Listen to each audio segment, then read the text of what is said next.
Curiosamente, a minha ligação com São Caetano antecede o meu nascimento. Isto porque meus pais se casaram naquela igrejinha ali que fica no bairro da Fundação, em 1931. Eu nasci em 32, portanto, antes de nascer eu já tinha uma ligação com São Caetano. Depois disso, eles foram morar em Santo André, na Valparaíso, um bairro, curiosamente, era um bairro só de estrangeiros. Não se ouvia falar português, né? E foi lá que eu cresci. Até os meus 12, 14 anos eu estive lá, frequentando a escola em Santo André, porque não existia escola próxima. E cursei o Externato Padre Luiz Capra e o ginásio Santo André, que era o único ginásio, e por sinal pago, em toda a região do Grande ABC. Naquela época não era Grande ABC, mas toda a região. Tanto que meus colegas, vários deles, eram de São Caetano e eram de São Bernardo. E onde eu nasci também, era Santo André, porém distrito de São Bernardo. Valparaíso tem essa, está quase na divisa ali. Posteriormente, com a mudança e a criação das cidades, eles desmembraram e ficou pertencendo a Santo André. São Caetano é o segundo grande passo na minha vida. Porque primeiro eu trabalhei um ano e meio, mais ou menos, na 25 de março. Depois eu fui para a Swift. Na verdade, antes disso eu trabalhei 15 dias na Brás Motor de São Bernardo e fui mandado embora. Eu tive dificuldade de adaptar em empregos. Por quê? Porque nessa época já eu começava a exercitar meus dons de músico. E com 18 anos eu fiz minha orquestra, que ficou em atividade até os meus 27 anos, quando eu tive que optar entre a General Motors e a orquestra. E obviamente eu tinha 3 filhos, optei pela General Motors.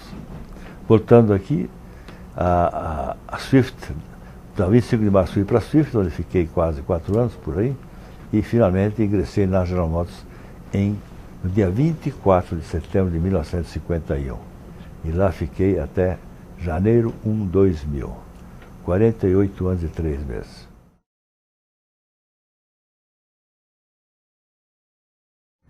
A música não era minha grande paixão. Eu gostava por causa do meu pai. Meu pai era um exímio violinista e fazia instrumentos de madeira, como violino, violoncelos, contrabaixos, e era o grande amor da vida dele. Meu pai tinha o lema dele, sendo iugoslavo, estando na antiga área de Franz Josef, que incluía Áustria, etc., ele devia ser colocado como um símbolo de vinho, música e mulheres. Mulheres não tanto, mas vinho e música ele gostava demais. Acontece que não existe esse tipo de frustração que você possa pensar, por causa das minhas atividades. Eu fiz um pouco de tudo, um pouco de muita coisa, inclusive. Fui até trabalhar na Vera Cruz, minha banda tocou lá, numa época áurea, porque a Vera Cruz naquela época era fantástica. Ela assumiu o cinema nacional de boa qualidade. E acontece que a música me divertia, mas não era a minha grande paixão, por assim dizer. Eu realmente me dediquei de corpo e alma às General Motors. É verdade. Só tinha uma coisa que superava a General Motors, era a minha família. A música vinha em terceiro lugar. E por isso não senti muita falta. Porém, eu tive a felicidade de poder progredir dentro da empresa. Quando eu comecei na General Motors, ela não tinha quase nada.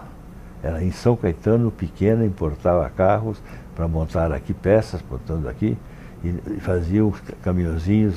Era um negócio muito, muito empírico, feito manualmente e montagem.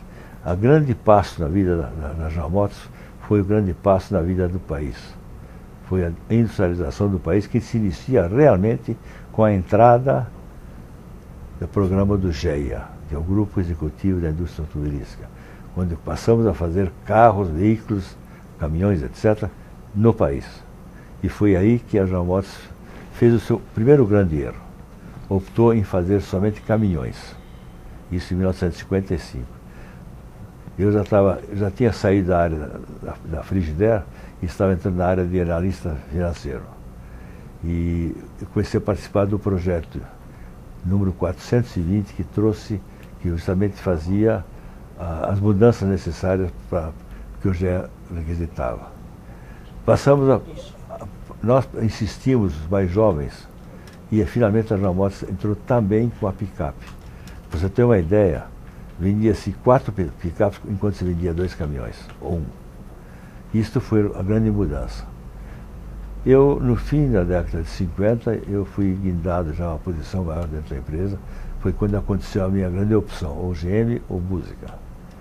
E passei a ser o superior-geral da contabilidade industrial. Daí para a posição de subcontrolador e controlador foi um passo. Em 64, 65, aliás, eu já era controlador financeiro da empresa. O que me deu uma grande satisfação pessoal e por cada parte profissional. E foi assim, trabalhando, que a gente esqueceu que existia o tempo. Ele simplesmente foi sendo comido e foi posto do lado. Aí tive a maior satisfação profissional, que foi o trabalho que eu fiz com o Opala. Em fevereiro de 66, eu passei o mês todo e mais março nos Estados Unidos tentando vender, ou não, vendendo a produção do Opala no país. O Opala era um carro híbrido e a General Motors nos Estados Unidos não queria aceitar. Por que era um carro híbrido? Na nossa experiência anterior, no fim da década de 50, nós trouxemos o Opel. Um carrinho muito gostoso, etc. Só que a suspensão dele não aguentava. As estradas aqui eram muito duras para ele. E antes disso, tínhamos tentado vender outros carros menores, também com o mesmo problema. Então, o Opel era um excelente carro em termos de carroceria. Ou seja, era um monobloco. E o alemão sabia fazer com maestria um monobloco. Por outro lado, a parte de motores, a parte de tração de força, toda a parte de chassis, o que melhor se adaptou aqui foi ao Chevrolet. Porque no começo da década nós montamos o Chevrolet na GM. E o Chevrolet foi muito bem aceito. Resultado, o Opala é o produto da ligação do Impala com a Opel alemã. Ou seja, toda a parte de transmissão de força, de motores, chassis, do Impala, que era o Chevrolet, com o monobloco da Opel. E com a vantagem, fizemos esse carro com 2 tipos de carrocerias, 2 portas lindo, com 4 portas, e 2 motores, 4 e 6 cilindros. Foi uma vitória fantástica. Até hoje eu não entendo como nós conseguimos isso, mas conseguimos. E o resultado está aí. Quantos anos o Opala ficou na estrada? Até a década de 90. Ele foi um vencedor. Depois disso vieram outros grandes projetos e grandes frustrações. Fizemos uma fábrica de motores diesel que não vingou. Gastamos 300 milhões de dólares que praticamente quase foram jogados fora. Mas fizemos o Monza, que compensou. Fizemos o motor Família 2 na década de, deixa eu me lembrar, 70. E esse motor vingou até recentemente, estava nos nossos carros aqui. Então há várias coisas que a gente lembra com prazer, até com certo orgulho, ou muito orgulho, não certo, muito orgulho, porque foram carros que realmente fizeram época no país. Todo mundo se lembra do Monza, todo mundo se lembra até do Chevette, que não foi tão grande, não foi um grande vendedor, mas era um carro fantástico.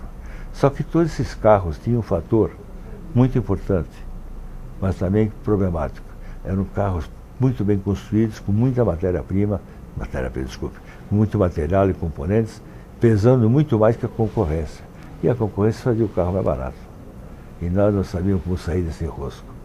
Difícil para quem está acostumado a fazer um produto dessa qualidade. Atualmente essa mudança já ocorreu. Mudaram o sistema, mudaram a ação de câmbio. Mas como é que eu iria mudar? Como é que nós iríamos mudar, por exemplo, um caminhão Chevrolet, um GMC, um Monza, que foi sucesso, um Cadete, outro grande sucesso. Enfim, esses carros todos fizeram a sua época. E finalmente, encerrando a minha carreira, eu tive o grande prazer de ser o homem que coordenou a escolha de Gravataí. Esta talvez tenha sido a última etapa do meu trabalho dentro da General Motors. Por quê? Porque nós tínhamos feito um acordo com o chairman da GM, que faríamos um produto mais barato se ele não desse condições de fazer em outro local. Porque os custos de São José eram inviáveis, não é só o problema do próprio sindicato, mas os custos subiram de tal forma que eu não podia competir com, por exemplo, Belo Horizonte, muito mais barato. O Chairman então nos garantiu que faríamos a fábrica em outro lugar. Por quê? Se nós fôssemos pelas linhas normais, fazer em São José ia ser muito mais barato. Se ia trocar 6 pela meia dúzia. E o projeto em si seria vendido nessa base, no aspecto financeiro. Porém, como era um problema político muito grande, ele concordou em levar à frente o nosso projeto. E foi o que aconteceu. Mapeamos o Brasil todo. E nós tínhamos Bahia como candidato, tivemos Rio de Janeiro como candidato, tivemos Santa Catarina como candidato e tivemos o Rio Grande do Sul como candidato. Na época, curiosamente, o governador do Paraná não se interessou. Achei muito curioso isso. Enfim, por que Rio Grande do Sul? Era um estado maior, próximo à Argentina, onde nós tínhamos outra planta. A fábrica lá foi feita nos moldes, inclusive, da Gravataí. E estávamos do lado de Santa Catarina, que era um local, vamos dizer, ideal para se fazer motores. Em Santa Catarina, cada esquina tem um alemão com certa veículo. Isso é uma genética natural por causa da colonização da cultura do próprio estado. Enfim, tanto é verdade que recentemente foi anunciada a fábrica de motores lá da GM. Essa fábrica já estava na prancheta desde o início da década de 90. Finalmente, nós lançamos dois grandes projetos. O primeiro, que eu não mencionei, mas vou mencionar agora, é o Corsa, que foi um carro muito bem aceito, fez um sucesso fantástico. A ponto de eu ir na televisão pedir para as pessoas que tivessem paciência para comprar, pagasse o preço justo pelo carro. Queriam que eu falasse não comprar, eu não falei nunca essa palavra. Nunca se pode falar uma palavra dessa. De qualquer forma, foi o que aconteceu. Aí, mas por fim, eu já estava indo embora, entrou o Gravataí. E Gravataí é um caso de sucesso. Talvez seja o caso de melhor qualidade da própria General Motors, por uma série de razões. A forma como a fábrica foi construída é um condomínio. Os fornecedores principais estão ao redor. Esse condomínio foi ideia minha, pessoalmente. Não estou querendo me vangloriar, pense bem. Porém, a fábrica em si, todo o traçado dela foi desenhada por Mark Hogan e por Sr. Bogart, que é o diretor de manufatura nessa época da GM. Steve Bogart era um cara fantástico de fábrica. E foi ele que realmente, junto com o Hogan, fizeram esse tipo de fábrica funcionar de uma forma perfeita. Enfim, chegamos ao fim da minha carreira na GM. Em 1º de janeiro já tínhamos anunciado a entrada do carro de Gravataí e posteriormente foi anunciado agora recentemente a fábrica de motores em Joinville.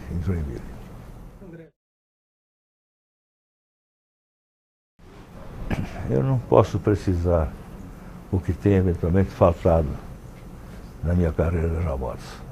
Lógico que tivemos, às vezes, eu lidei com 15 diferentes diretores-gerentes, presidentes da empresa. Cada um tinha a sua característica. A grande vantagem é que eu representava a continuidade. E como eu não tinha interesse na posição dele, depois de passar os primeiros contatos, eles entenderam que eu não estava visando a colocação de presidente, porque na minha cabeça, a minha posição era melhor do que de presidente. Eu tinha o mesmo poder e não tinha as mesmas responsabilidades, em tese. Quando eu falo isso, porque na General Motors tem 3 diretores estatutários. É o presidente, é o diretor financeiro e, no caso, era o vice-presidente e hoje deve ser a mesma coisa. Então, são 3 homens que podem assinar qualquer coisa dentro da empresa. Os outros diretores, ou vice-presidentes, são pessoas com títulos profissionais. Acho que fica bem claro isso. Não estou querendo diminuir o cargo de cada um. Mas é que os 3 principais têm atribuições maiores, ou seja, podem comprar e vender a qualquer momento, qualquer parte, ou até a empresa no seu todo. E eu passei esses anos todos recebendo muito apoio. Lógico que tive problemas. Quem não tem? Mas o apoio veio naturalmente, e acho que até porque, como resultado da minha dedicação, e de eu estar sempre pronto a responder as perguntas necessárias, ou melhor, elaborar as respostas necessárias e dar uma posição clara onde que a empresa estava naquele momento. E não era, nos últimos 15 anos, eu tinha responsabilidade sobre vários setores, todos eles, exceto finanças, engenharia e produção. Então eu tinha realmente uma função muito estratégica. E me orgulho disso. Nunca exorbitei, nunca tive nenhum dissabor. Fui porta-voz da empresa de 1973 até 1999 e nunca precisei desmentir nada. Tenho relacionamento com a imprensa, estou falando muito de mim mesmo, né? Mas o meu relacionamento com a imprensa é muito bom, até hoje. Respeito mútuo, que é a palavra-chave. E o meu relacionamento com a rede de concessionários e com a rede de fornecedores também até hoje tem sido mantida e é um respeito mútuo que se mantém até hoje.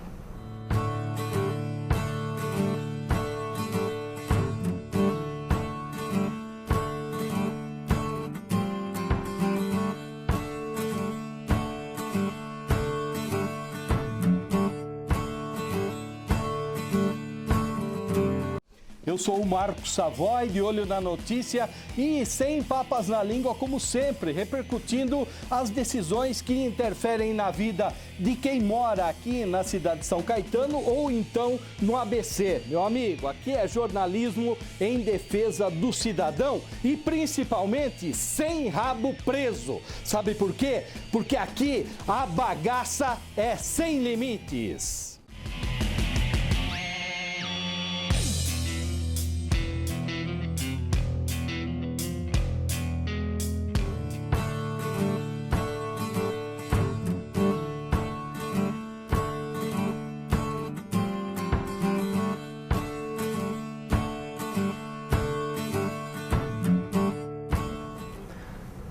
Tivemos algumas experiências interessantes.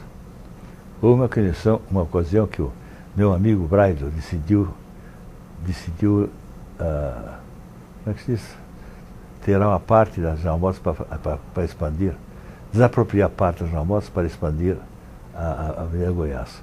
E eu fui encarregado de falar para ele que ele tomasse cuidado, porque senão ia acabar, nós íamos mudar daqui. E de fato eu fui. Ele não gostou nada, mas como ele sempre foi um cara legal, ele entendeu. Eu falei, olha, a General Motors não quer perder espaço, que já tem pouco dentro de São Caetano. Se você fizer isso, corre o risco de amanhã depois ela decidir ir embora para outra cidade. Na parte fabril, principalmente, né? Não tem nada a ver com a parte de engenharia, etc. Mas, desde a época que eu entrei na General Motors, eu sempre vi uma ligação muito grande. Na verdade, uma ligação que não pode ser quebrada entre a cidade e a General Motors. Primeiro, com uma maior contribuinte de ICMS no município. Na verdade, no município tem dois grandes contribuintes, a General Motors e a Petrobras aí. Porque as outras empresas aí que fazem propaganda não são grandes contribuintes. A General Motors sempre foi, e com o advento da importação, melhorou ainda, da exportação, melhorou ainda mais, porque muita coisa começou a ser comercializada além da exportação. Acontece que há necessidade de um entendimento claro, e nós nunca nos furtamos, dentro da General Motors, de atender a qualquer tipo de auxílio para a cidade. Porque se é verdade que a cidade precisa da General Motors, a General Motors também precisa muito da cidade. O contingente humano que trabalha na General Motors, em São Caetano, eu calculo que seja 30% a 40% da população está ligada direto ou indiretamente. No entanto, também vem muita gente de Mauá, vem muita gente da Vila Alpina, dos arredores. Mas a verdade é que existe aí uma cumplicidade clara entre o município e a empresa. Tanto é que nós estamos sempre procurando corrigir algumas falhas. Hoje São Caetano sofre também o impacto do crescimento da General Motors, que não tem jeito de passar os caminhões, cria um problema danado. Mas compete à cidade e à própria empresa sentar e bolar uma saída, porque você, é a história, o marido traído Não precisa trocar de sofá. Troca de mulher, né? Lógico. Então a mesma coisa tem que ser feito com a empresa e a cidade. Com o passar dos anos, houve um êxodo de pequenas empresas e empresas médias por causa, principalmente, do problema sindical. No caso de São Caetano, seria até ridículo condenar, porque o Sindicato de São Caetano tem sido quase que um aliado da empresa. Discute, faz greve, mas não entra em atritos muito grandes, não é muito agressivo, etc. Enquanto que nas outras cidades houve um êxodo maior. Santo André e São Bernardo tiveram empresas grandes que foram embora. Aqui teve empresa que foi embora e se arrependeu, porque não era tão ruim assim. Mas era aquela famosa história de que você fala sobre o assunto e acaba minando as outras empresas com razões ou verdades que não são realmente corretas. Resultado, hoje nós estamos numa recomposição, no meu entendimento, de sindicatos. Até São Bernardo já tem outra postura, Santo André também já tem outra postura, porém, na minha opinião, já é um pouco tarde. Porque se tivesse mantido essa empresa aqui, teria sido muito melhor para todo o grande ABC.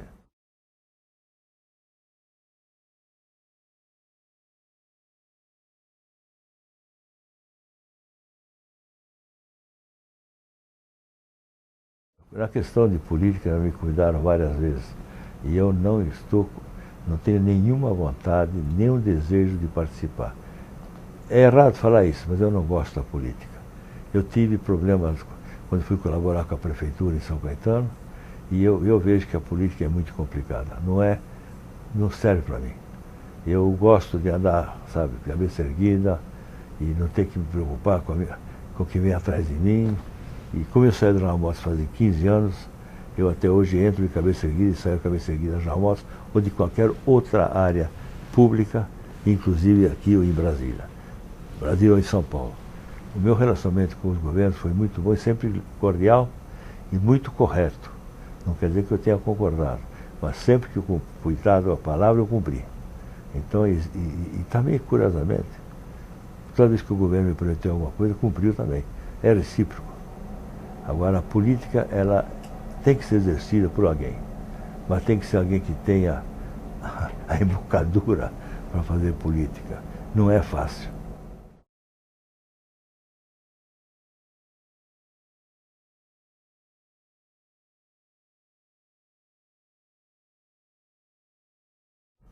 Quando eu saí da GM, eu iniciei uma consultoria e tinha vários clientes, principalmente da área de peças, fabricante de peças, de transportes, etc. Com o passar do tempo, há um desgaste natural. E a conclusão que eu cheguei é que a grande maioria, o que eles queriam era um cartão de entrada para a General Motors, para poder vender mais, etc. Isso não é consultoria. Consultoria é elaborar um trabalho estratégico junto à empresa, procurando os caminhos melhores e que melhor se adaptarem à empresa em si, na sua administração e também olhando o futuro e o seu progresso.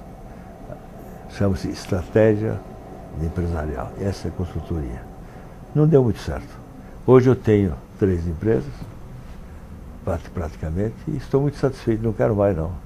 Eu acho que eu atendo eles junto com meu filho, que trabalha comigo, o André B. Júnior. Ele está lá e a gente atende a eles e estamos satisfeitos. Eu não descartei e não cancelei porque são meus amigos pessoais, que é natural, quando passam os anos, você tem um relacionamento que vai se aprofundando. Acontece também o seguinte, existem outras áreas que você pode se dedicar. Eu mudei o meu escopo. Eu hoje vivo de aluguéis. Construo galpões, vendo galpões, construo casa, vendo casa, esse tipo de coisa. O que não necessita a minha presença, porque eu pago as pessoas que fazem o trabalho melhor do que eu. Então eu estou só administrando do meu escritório, não é no local, mas sim a distância, os empreendimentos que nós temos para aluguel. Esta é a minha vida de hoje. E a outra é, continuo me dedicando à minha família.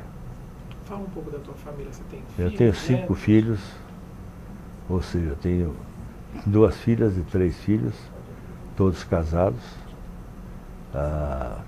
Todos eles se formaram em faculdade, todos eles estão trabalhando e estão cuidando da sua vida.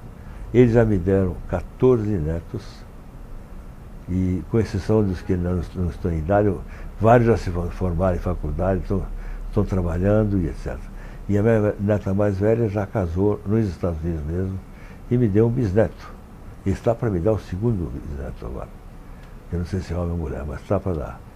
Eu tenho um neto mais velho que se formou e é neurocirurgião, está nas clínicas e também casou recentemente. Então, sumariando, eu tenho 14 netos e netas, tenho 2 agregados e um bisneto. Contando a minha mulher atual, que é a Mari de Carvalho, e eu, somos todos juntos 29 pessoas. Passamos o Natal juntos. E olha, eu tenho a dizer que eu agradeço muito a Deus. Realmente que eu tenho uma família ímpar. Até não é bom levantar muito o braço, mas o fato é que são todos trabalhadores, nenhum tem vícios sérios. Tem fumante, infelizmente, eu ainda tenho. Mas fora isso, não tem. Gosto de cerveja? Gosto de cerveja. Mas fora isso, é uma família normal. É muito difícil hoje no Brasil ser um investidor. Este país tem um grave defeito, seja estadual, seja municipal, seja federal. Muda as regras do jogo no meio do caminho. E é muito difícil alguém estar nessas condições. Agora, o que se espera? Nós necessitamos, não é só o Brasil, todo mundo necessita de líderes.